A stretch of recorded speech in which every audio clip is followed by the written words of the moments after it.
राधे राधे दोस्तों, आज की हमारी कहानी है गाठ। मधुरमा की शादी के तीसरे दिन ही उसकी सास रुक्मणी बाथरूम में गिर गई तो उन्हें अस्पताल में भर्ती करना पड़ा। कमर से नीचे तक पूरी प्लास्टर चढ़ी होने के कारण उन्हें कम से कम 3 महीने का बेड रेस्ट कहा दिया गया।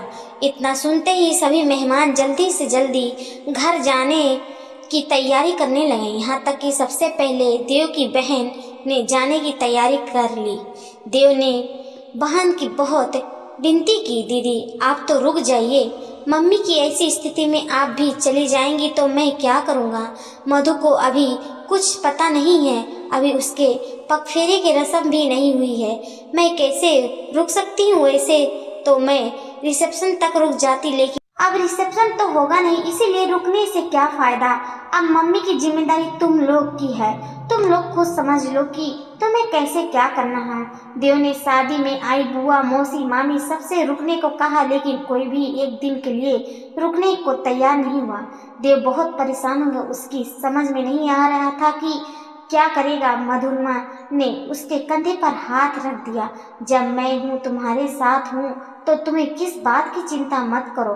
मम्मी जी के दिन भर के कामों के लिए हम एक मेड रख लेंगे जो उनके सारे काम कर दिया करेगी, लेकिन एक मेड के भरोसे मम्मी को अकेले कैसे छोड़ सकते हैं। मम्मी जी को अकेले छोड़ने का तो सवाल ही नहीं उठता। मैं और तुम बारी बारी से छुट्टी लेकर मम्मी जी के साथ रहेंगे, अपने अपने ऑफिस में बात कर लेंगे तो कुछ दिन घर से भी काम कर लिए या करेंगे। और तुम्हारे पगफेरे की रस्म का क्या होगा?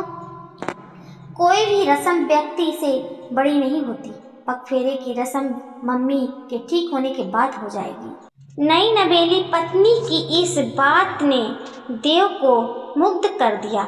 मधुरिमा ने ही देव से कहा, हम दोनों ने शादी के लिए जो छुट्टियां ली थी उसे ऐसे ही घर बैठकर बर्बाद मत कीजिए।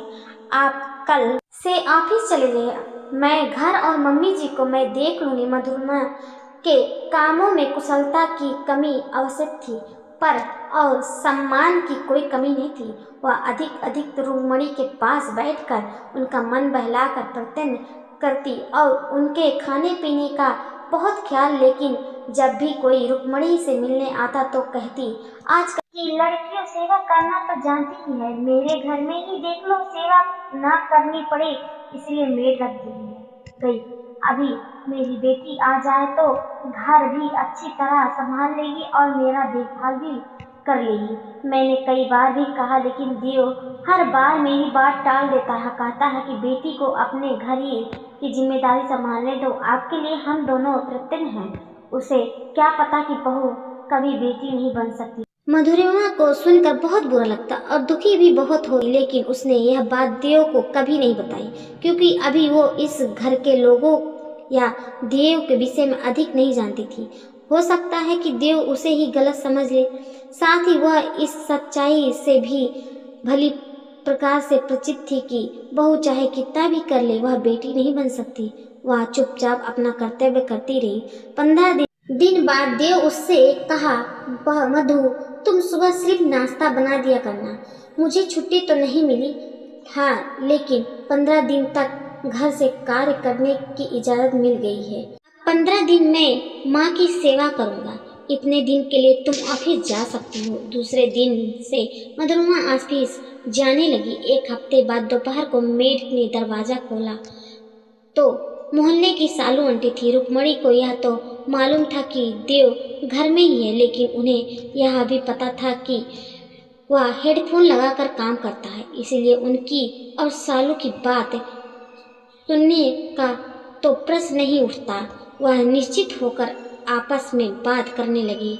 उन्हें पता नहीं था कि देव इस समय खाना खा रहा है और उसे इन दोनों की बात स्पष्ट सुनाई दे रही है। उसे आश्चर्य हुआ कि इस बुरे समय में जब सबने उनकी सेवा से इनकार कर दी, एक नई बहू ने पूरा घर संभाला कर उनकी सेवा की है, यहाँ तक पगफेरे के लिए भी नहीं गई। उस मधुरमा के लिए मम्मी कह रही है, सास की तकलीफ बहुओं को कैसे समझ में आ सकती है। बेटी होती तो उसे प्यार होता है, यहाँ तक तो दिखावे के लिए उल्टा सीधा करके भला टाल दी जाती है। मैंने कहा भी कि मेरी बेटी को बुला दो, वह सब कर लेगी, लेकिन जानती हो कि शादी के बाद माँ की बात सुनी ही नहीं जाती है। जब तुम इतनी तकलीफ में हो तो खुद फोन करके बिटिया या अपनी बहन को बुला लो।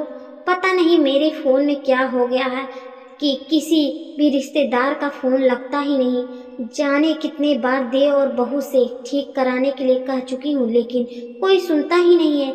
मुझे तो लगता है कि इन लोगों ने जानबूझकर मेरा फ़ोन खराब कर दिया है ताकि मैं किसी से बात ना कर सकूं। अब ज़्यादा मत सोचो, जैसे तैसे अपने दिन काट लो। देव को कुछ पता ही नहीं था। उसने मेड को बुलाकर पूछा तो उसने बता दिया कि रुक्मणी हर आने जाने वाले से मधुरमा के सामने ऐसे ही बात करती है। यह सब सुनने के बाद उसका काम में मन नहीं लगा। इसका मतलब मधुरमा को सब पता है, उसे कितनी तकलीफ होगी जब इतना सब करने के बाद भी उसे यह सब सुनना पड़ता होगा। एक निश्चय करके देव सालू आंटी के जाने के बाद रुक्मणी के पास आकर बैठ गया। माँ, आप दीदी को बुलाना चाहती हो ना? मैं अभी तुम्हारे सामने फ़ोन करता हूँ। फ़ोन का स्पीकर खुला रहेगा, आप सिर्फ चुपचाप सुनती रहना।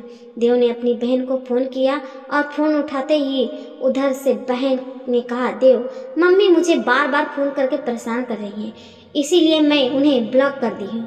मैंने तुमसे पहले ही कहा था कि माँ की समस्या तुम लोग की है, उसे मेरा कोई लेन देन नहीं है।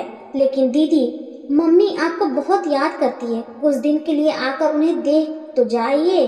मुझे आकर गुलामी नहीं करनी है। मैं मायके आती हूँ तो सिर्फ आराम करने के लिए। यदि वहाँ आकर मुझे काम करना पड़े तो मैं अपने घर ही ठीक हूँ, कहकर उसने बिना देव की बात सुने फ़ोन काट दी। देव ने रुक्मणी की ओर देखा और कहा, मम्मी सुन लिया ना कि आपकी बेटी क्या कह रही है? इसी तरह आपके फ़ोन मामा, मौसी, बुआ सब ने ब्लॉक कर दिया है। यदि विश्वास नहीं है तो सबको फ़ोन करके आपको सच्चाई सुनवा दूँ, आपको दुख ना हो इसलिए मैंने मधु ने आपको कुछ नहीं बताया था। यहाँ तक कि आपकी बहन और भाभी भी रुकने की तैयार नहीं हुई थी। मधु ने संघर्ष आपकी सेवा की, लेकिन उसका फल आपने ऐसा दिया, उसे सच ही कहा गया है, बहू चाहे कितनी भी कर ले वह बेटी नहीं बन सकती, कहकर देव तो उठकर अपने कमरे में चला गया। लेकिन हतप्रभ बैठी रुक्मणी समझ गई कि उन्होंने अपनी मूर्खता से अपने बेटे के मन में ऐसी गांठ डाल दी है जिसे वह कुछ भी कर ले आसानी से मिटा पाना संभव नहीं है। जी हाँ दोस्तों, हमारी स्टोरी अच्छी लगे ढेर सारा शेयर कीजिए, कमेंट कीजिए, लाइक कीजिए, हमारे चैनल को सब्सक्राइब कीजिए कि हमारी नोटिफिकेशन आप तक जल्द पहुँचे। जी धन्यवाद।